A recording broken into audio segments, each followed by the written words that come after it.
You are tuned to Kennett Cablevision. Thank you for watching. It's time for talk. Each evening at this time, Monday through Friday, Rosemary interviews local personalities and others who bring items of interest to this community. Time for Talk is a community betterment service. Tonight, Rosemary takes us by means of portable camera out of our studios and maybe into your neighborhood. And now, it's time for Talk.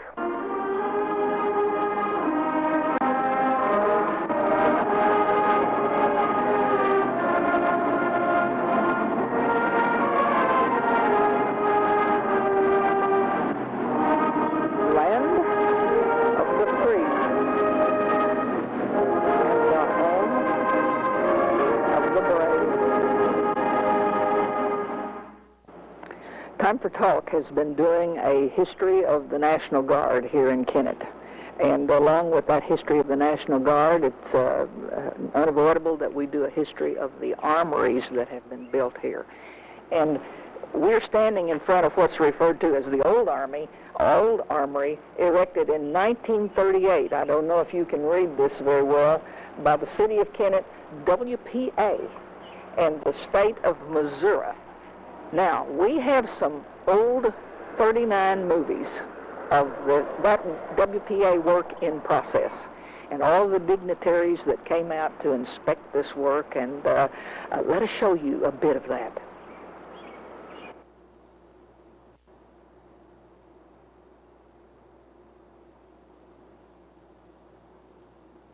How long does it take something to be referred to as the Old Armory? Well, it only takes as long as it takes to build a new one, and then forever and eternally this will be the Old Armory. Let's do a bit of history for you concerning this armory. Now, we have a gentleman here who was here when we laid the cornerstone. Actually, he was here almost 100 years before we laid the cornerstone, but it's T.A. Brown, and T.A. remembers all about this town when it was new. But T.A., you do remember when... Rosemary lies about other things, too. Now, I can remember when this was started in 1938, and at that time, this was a paved street out here. I mean, it wasn't a paved street. It was sand street. This was sand. What is this, cedar? What is no, this? No, what is this? Electric okay. Street. Electric Street was sand. This was a WPA project. Okay, was the courthouse also? The WPA project also, it was courthouse. Mr. A.L. Tetley, who was a local man here, was in charge of the construction. The first occupancy I can remember of this was in 1939, at Easter sunrise services. It was brand new. Brand new. Brand new. The Ministerial Alliance. First thing, the Ministerial Alliance, it had this sunrise service. And I also remember something else that was kind of funny. It snowed that Easter, which was a little bit unusual. And this street being made of sand, was a little dip out there about where the sidewalk, just past the sidewalk, and these nice ladies coming in all dialed up for the Easter sunrise service. They would step off in that little thing, and you'd hear more hollering and going on anything like, well, that's... And you were standing up here enjoying the whole thing? I'm not going to tell you what I was doing. All I knew as I came, and we had a nice crowd. It was inside. I don't remember where we had to come in or not. Back in those days, we would have it on the football field. I remember this is before Jones Park. Yeah. We have it on the football field out here. And, of course, they could have planned to have it at the football field. I don't remember. All I do remember is we had it on the inside. And you may have come in because we of the snow. Could have been. I remember coming up when I was, I think in 39, they had the Marine Band. Had the Marine Band, yes. Here, and they bussed us in from Cardwell.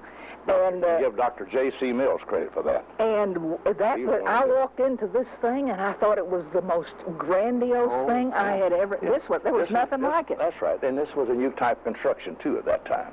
This is not just a regular building; it's a new type of construction.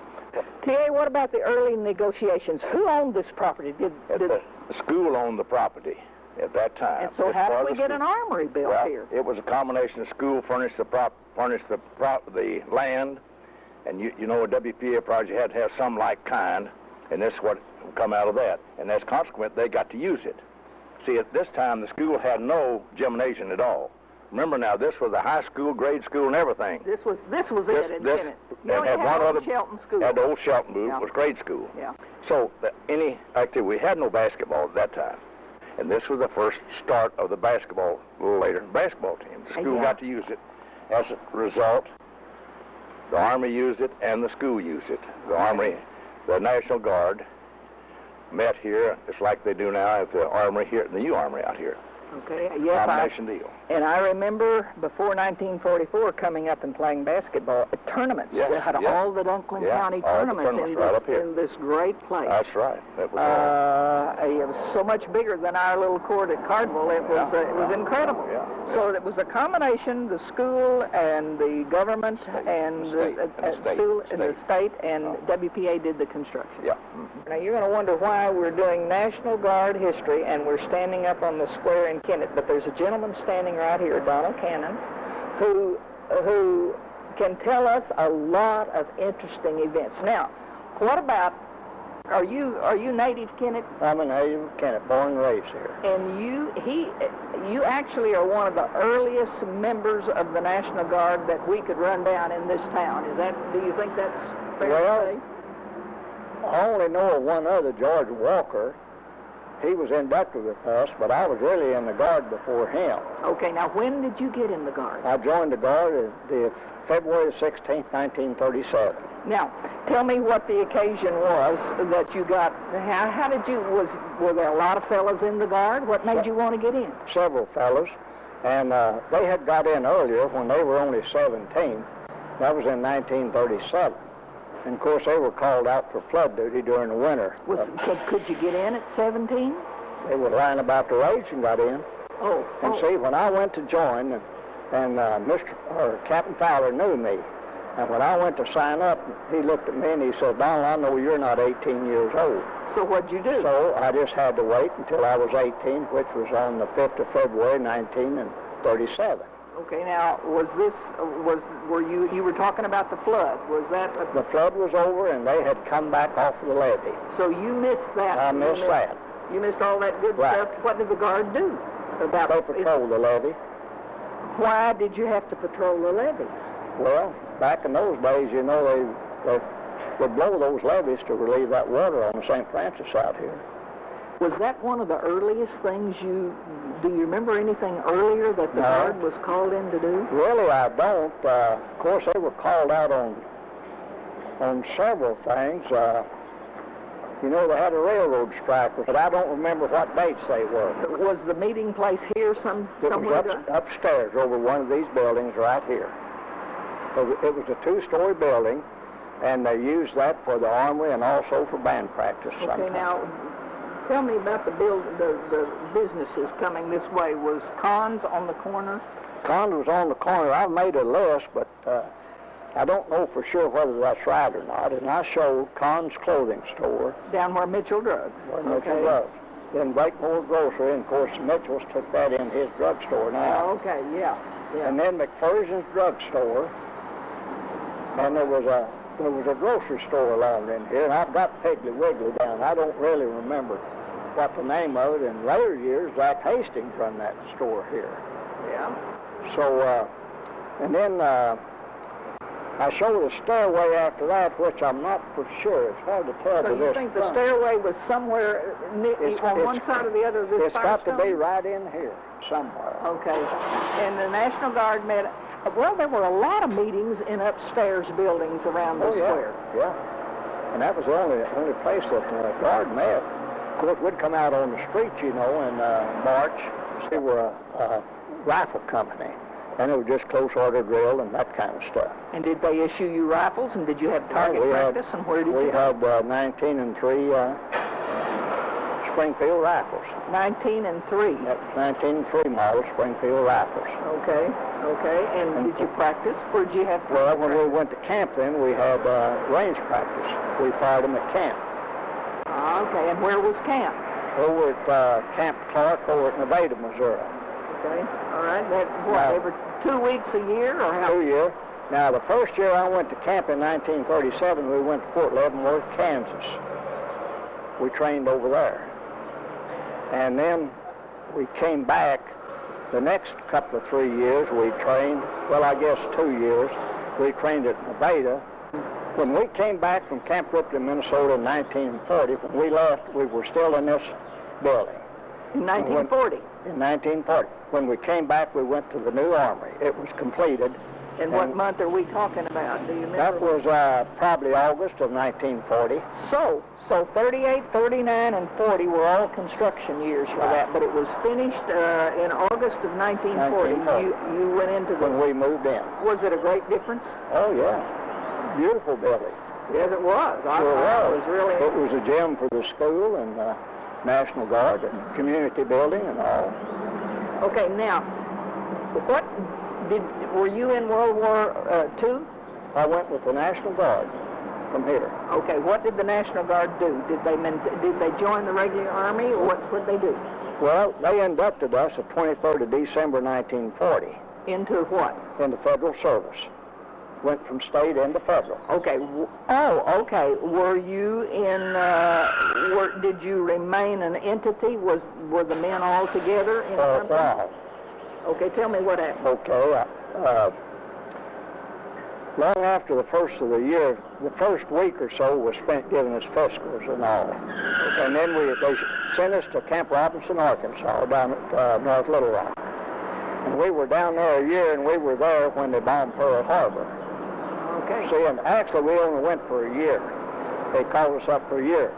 But then as the year progressed and things, the war in Europe and all, of course, they said they was going to extend it. And then, of course, after they bombed Pearl Harbor, they made it indefinite. And long about 2 weeks after that, then they shipped us to the West Coast. Still your whole group? Your national group. But in the meantime, we'd been filled up with selectees. Okay. When we left here, we probably didn't have but 50 or 60 men. But then after we got down to Camp Robinson, they had started the draft, and we began receiving these boys in. Okay, now were you all officers? Were you obviously had a lot more training than these new selectees? Well, yeah, we'd had our training, and of course we trained them right in, put them right in squads and trained them in the company. Well, did they give you a higher rank? No. But you did the work, but you didn't have what was your rank? What were you? Well, I was discharged as technical sergeant. I was a platoon sergeant. And how much money did you make when you first went in, when you first were inducted?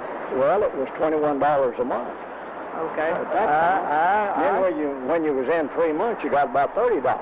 Ooh. You got an increase. Okay. $21 a day. Once a month. $21 a day. Once a month. That's right. Yeah. Okay. But when we went to the West Coast, we first went to Fort Ord for a little while, and then they sent us up to the Presidio, San Francisco.